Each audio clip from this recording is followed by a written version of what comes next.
ขอขมาลาโทษนำแม่เนาะผู้ให้กำเนิดลูกมาและเบิ่งแยงลูกมาตั้ง22ปีเนาะมาฮอดปัจจุบันนี้เนาะลูก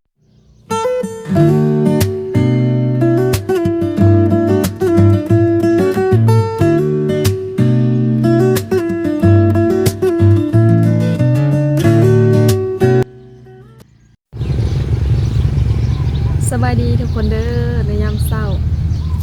น้องปลื้มก็หากันแล้วเวียกแล้วทุกคนแล้วก็ได้มาลัดใส่บาตรอยู่วังเก่าเนาะบอนที่น้องปลื้มถ่ายคลิปช็อตตอนนั้นทุกคนอยู่เส้นในหมู่บ้านน้องปลื้มและบ้านใกล้เคียงส่วนอันเส้นทางเฮือนหรือว่าบ้านของน้องปลื้มนะแม่นพระเพิ่นบ่ได้ย่างเนาะบ่ได้เดินผ่านนะทุกคนก็เลยต้องได้ขี่รถออกมาใส่อยู่เส้นนอกพี่ทุกคนแต่ว่ามาเมื่อกี้นี่เห็นยาคู่เพิ่นมาแล้วเนาะก็เลยมาถ่ายใส่บาตรยามเช้ามาสุดก่อนในหนทางเพิ่นยังบ่ทันได้ลาดยางซ้ำทุกคนยังเป็นทางแดงอยู่เนาะมาแถวนี้แม่นทางแดงเบิดไป เพิ่นลาดยางดำเลยเด้อเดี๋ยวน้องขึ้นไป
อิปะเมวะสะเมสันตุสัพเพปุเรนตุสังกปะจันตุปันนาลาสุยะธรรมนิโสติลาสุยะธา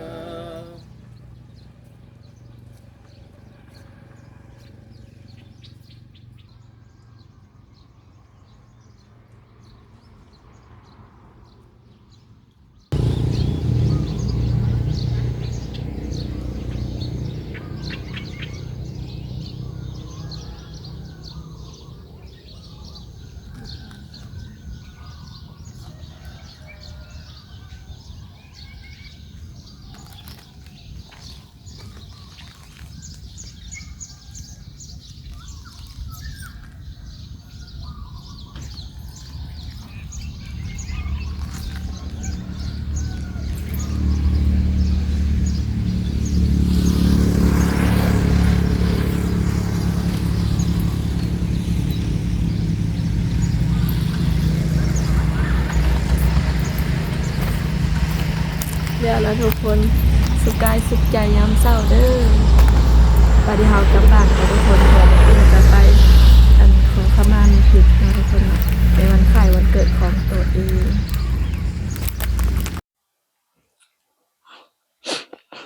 ขอขมาผิดกันทุกคน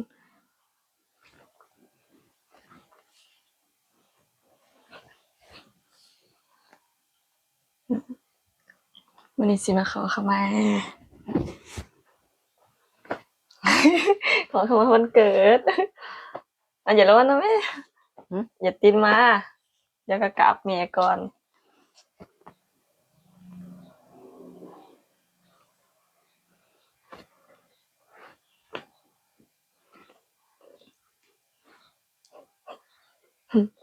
เด้อมื้อนี้แม่มื้อนี้ลูกมาขอขมาแม่ในวันซึ่งมื้อนี้เป็นนั่นวันคล้ายวันเกิดของลูกในมื้อนี้เนาะเป็นวันที่ลูกสดใสเป็นมื้อที่ลูกสดใสตั้งแต่มื้อเกิด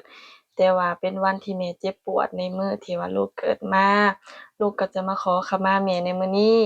ในสิ่งที่ลูกได้เฮ็ดผิดหรือว่ากระทำผิดทั้งต่อหน้าและรับหลังบ่ว่าจะเป็น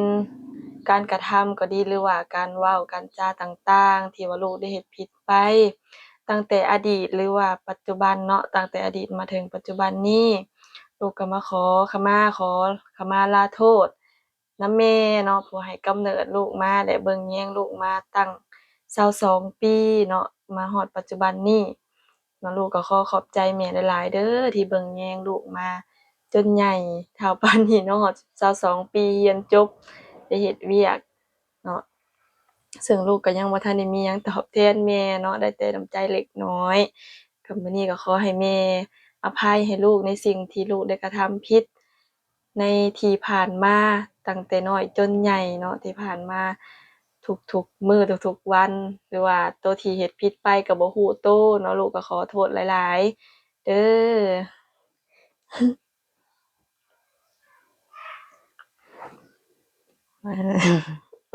แม่เพชรก็เว่าบ่เก่งเนาะอันนี้ก็นังปลื้มเพิ่นมาขอขมาวันเกิดเพิ่นวันที่16เดือน3เกิดปี2004 2004อันนี้ก็มาขอขมาอโหสิแม่ก็อโหสิกรรมให้ทุกอย่างเนาะสิ่งที่แต่น้อยเท่าใหญ่สิ่งที่เฮ็ดผิดด่าแม่อีจังต่างๆเนาะเฮ็ดตึกๆติ๊กๆสิ่งที่บ่พอใจแม่ก็อภัยให้ทุกอย่างเด้อนางปลื้มเด้อแม่บ่ได้ถือสากับตาแต่ว่าแต่นี่ต่อไปก็ขอให้ลูกมีแต่ความสุขกายสุขใจมีสุขภาพแข็งแรงตั้งหน้าใส่หน้าที่การงานทุกอย่างบ่ว่าการงานเวียกงานอยู่ส่วนตัวอยู่บ้านอยู่เฮือนหรือว่าเวียกงานอยู่ทางโรงเรียนก็แม่นให้ตั้งมุกตั้งใจให้เจริญเติบโต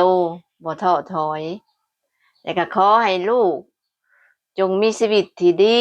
เข้ามาในชีวิตเนาะ สิ่งที่ไม่เข้ามาในชีวิตนั่นแหละบ่พบอุปสรรคใดๆขอให้ชีวิตมีแต่แนวดีๆพี่เตื่อมใสขึ้นมาเนาะขอให้เฮ็ดหยังทำหยังก็ขอให้ขึ้นให้เกินเฮ็ดพอได้ก็ให้ได้เฮ็ดพอมีก็ให้มีบ่ให้มีอุปสรรคใดๆเข้ามากีดขวางในเวียกการงานต่างๆเด้อลูกเด้อเลยขอให้เงินไหลนองทองไหลมามีแต่ผู้หักผู้แพงไปทางใดก็ได้ จะเดินทางบกหรือทางน้ำทางรถทางเรือทางอย่างก็ขอให้ลูกเดินทางปลอดภัยอยู่น้ำแม่ตลอดไปเนาะเจริญแต่นี่จะไปกระตังมุกตั้งใจให้ได้ตามความอวยพรของแม่นี่แหละวันนี้มีหยังดองเนาะอย่างงานอยู่ในครอบครัวแต่ก็ทางโรงเรียนกิจการต่างๆที่เฮา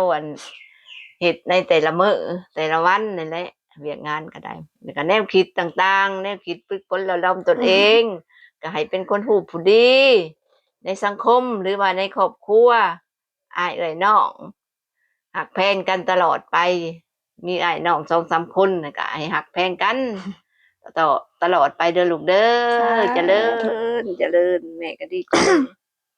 แม่ก็ดีใจน้ำลูกปึ้ม ใหญ่แล้วบ่ ใหญ่แล้ว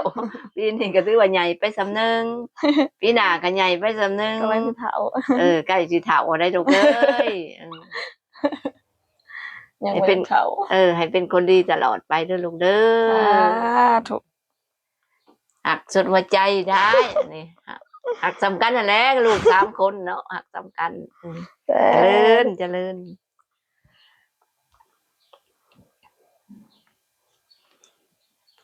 จ้า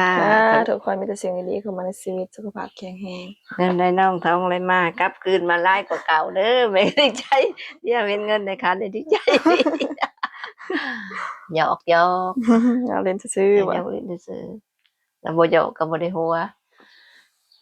มันนี่ก็เตรียมตัวไปโรงเรียนอีก ไป แล้ว โรง เนาะ เรียนก่อนเด้อบัดนี้เด้อ ขอให้ได้ตามความมุ่งมั่นปรารถนาให้สมหวังทุกอย่างที่คิด สาธุ ที่เฮ็ดกิจการวิหยังต่างๆเนาะให้สมหวังทุกอย่าง ไปทางเหนือก็มีผู้สวยไปทางใต้อิหยังก็ไปทางเหนือมีผู้สวยเรือไปทางว่าบ่เป็นเฮ็ดก็ได้อย่างว่าบ่เป็น ต้องขอเข้ามาเพจก่อนไปโรงเรียนเนาะทุกคน ตอนนี้ก็สวยแล้วน้องปึ้มก็สิได้เตรียมตัวไปโรงเรียนได้บัดนี้แล้วเนาะเดี๋ยวน้องปึ้มกับแม่เพชรสิได้ขอลาก็ได้อทุกคนน้องปึ้มสิได้ไปโรงเรียนเนาะเพราะว่ามีแขกสิมาโรงเรียนมื้อนี้ต้องได้ไปแต่เช้าแน่นี่ก็สวยแหละ ขอบคุณหลายๆเด้อที่เขามารับชมคลิปให้กำลังใจแล้วก็อวยพรให้น้องปลื้มในมื้อวันคล้ายวันเกิดของน้องปลื้มอ่าขอให้มีสุขภาพแข็งแรงเบิดซุผู้ซุคนเด้อบ๊ายบาย